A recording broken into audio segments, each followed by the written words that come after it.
Inside PressBox is presented by Friedmont Mortgage. Don't make a 30-year mistake by choosing the wrong lender. Go to Friedmont.com now for all of your mortgage needs. And welcome to another edition of Inside PressBox. I'm your host, Stan the Fan Charles. And this week on the show, I'll be joined by PressBox's NFL draft expert, Matt Zenitz.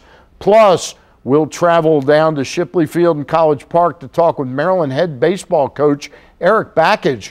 But first, you may find it hard to believe that this year marks the 20th anniversary of Camden Yard's opening, but just as hard to believe is that it has been 10 years since the University of Maryland won its one and only NCAA men's basketball championship. I'm joined now by two men that were involved in two different ways, and they are Mac Barrett to my immediate right.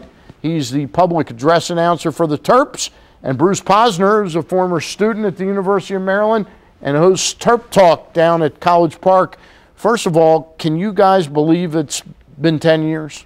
No, I can't believe it. Seems like it was just yesterday. We were all in the hotel afterwards celebrating the victory with Gary and all the guys and all the players on the team. What a great night that was. Mac? Euphoria and redemption at having had a chance to go back a second year in a row after that very crushing loss to Duke after that was in Minneapolis, right? Right. Yeah. We led 39-17 in the first half and really had control of the game early, and to see that get away was terribly painful. Yeah, I'm not usually one that barks at the officials, and I have mixed relations with Duke and with Maryland, but that game, the officials really took from Maryland the year before. I wouldn't say they took the game. I wouldn't go that they far. Took the momentum away. Two palming violations on Blake, and he had never had one in all his time at Maryland. And then that just horrendous call against Lonnie Baxter down the wire. But you know what?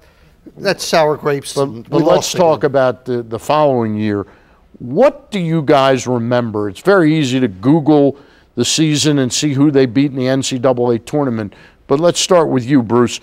Was there a moment in the regular season? Well, Mac and myself were talking about it. It was the home game against Duke, when right before halftime, Jay Williams was talking to the coach, and he turned his head, and Steve Blake kind of snuck in and stole the ball, went down court, made a layup as the half ended, really gave Maryland a big lead, big momentum. And that play stands out. It really does in an entire season. Mac, same with you? Absolutely, Stan. The Terps dominated that game, won 87-73, went undefeated at home. And another thing I remember about that season was that, and many don't realize this, in the course of going 32-4, the Terps defeated 8 schools who have over the years combined to win more than 25 national championships. Wisconsin, UConn, NC State, North Carolina, Duke, and then Kansas, Kentucky, and Indiana. You've got to be pretty good to defeat that competition. You know what struck me, because researching it just before this interview tonight, I looked at the scores of the games in the road to the Final Four. And for a team that always seems like it's on the edge of losing, even when they're great, in the Lefty Driesell years, every one of those games was a fairly comfortable margin. UConn was a challenge. We beat UConn earlier in the year. You have to remember, UConn had Karan Butler, Ben Gordon, and Emeka Okafor. And Maryland handled this team, not easily, but it took a big shot with 5 minutes left by Juan Dixon and then the clincher by Steve Blake to beat that team. That was a very tough game to get into the Final Four.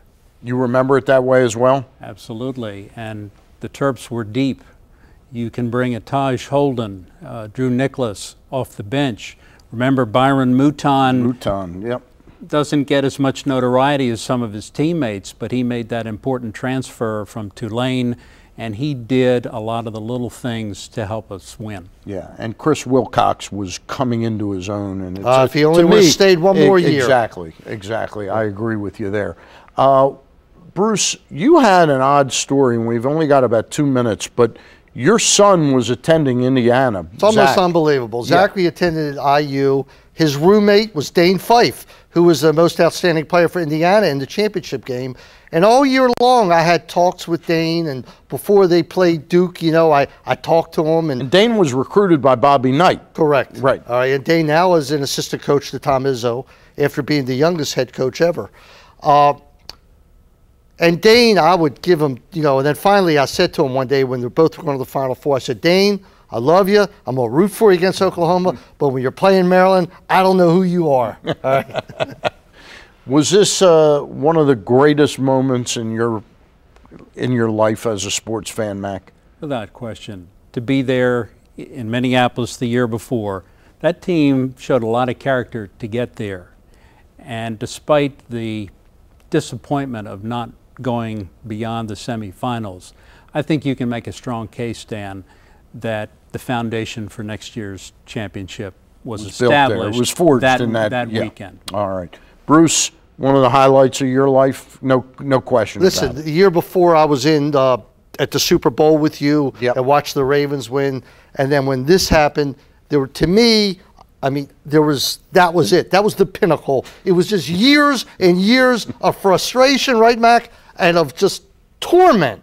All right, always almost getting there. It was our time. All right. Mac Barrett, PA announcer, Bruce Posner, Terp Talk guy, remembering 10 years ago as Maryland won the national championship against Indiana.